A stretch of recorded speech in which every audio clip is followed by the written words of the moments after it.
seem pretty confident that inflation is temporary, but if you're pumping all of this money into the economy, couldn't that add to... No, look, here's the deal. Moody's today, when a Wall Street firm, not some liberal think tank, said if we pass the other two things I'm trying to get done, we will in fact reduce inflation,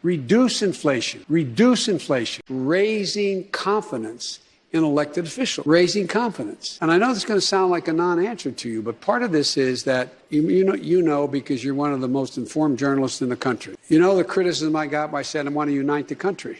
So you can't unite the country.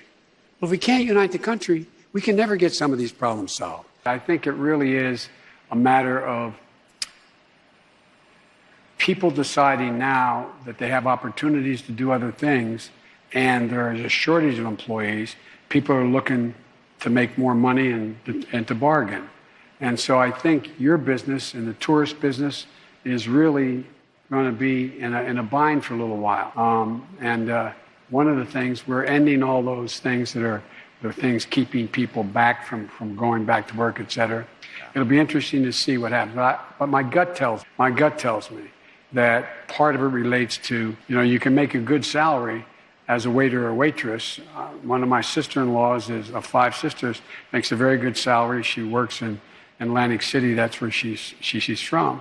But there's a lot of people who are looking to change their occupation, I think, but I could be wrong. When will children under 12 be able to get vaccinated? Soon, I believe. Now, look, one of the things that I committed to do when I got elected, I said How soon is soon, Mr. President? Well, let me finish the question. The answer. Soon, in the sense that I do not tell any scientists what they should do. They are doing the examinations now, the testing now, and making the decision now. When they are ready, when they've done all the scientific need be done to determine children at ages 3, 4, 5, 6, 7, and 8, they in fact all have different makeups. They're developing. They're trying to figure out whether or not there's a vaccination would affect one child that's at such and such an age and not another child. That's underway, just like the other question that's illogical. And I've heard you speak about it because I'm not being solicitous, but you're always straight up about what you're doing. Yeah. And the question is whether or not we should be in a position where you why can't the experts say, we know that this virus is in fact, it's going to be, or excuse me, we know why all the drugs approved are not temporarily approved, but permanently approved. Yeah. That's underway, too. I expect that to occur quickly. Well, you mean for the FDA? For the FDA. Yeah. So the Federal Drug Administration. You said that you're talking to scientists, but what are they telling you, Mr. President? What they're telling me is let us decide based on scientific data and how we proceed, do it the way we would ordinarily do it. The rest of the world's wondering about us. Those of you who travel abroad, not a joke, not a joke. You asked, when I went to this G7, all the major democracies, I walked in, and I know a lot of them because of my role in the past. And they walk in, and I said, America's back. And they go, I'm serious, heads of state. I give you my word as a Biden. I said, are you really back?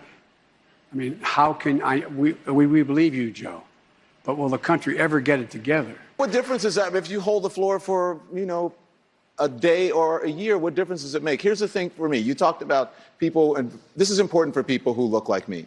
My grandmother would sit around when I was a kid, 5th grade, had a 5th grade education. I learned that she couldn't read when I was doing my homework. She would tell me stories about people asking her to count the number of jelly beans in the jar, or the soap. And so why is protecting the filibuster, is that more important than protecting voting rights, especially for people who fought and died for that? No,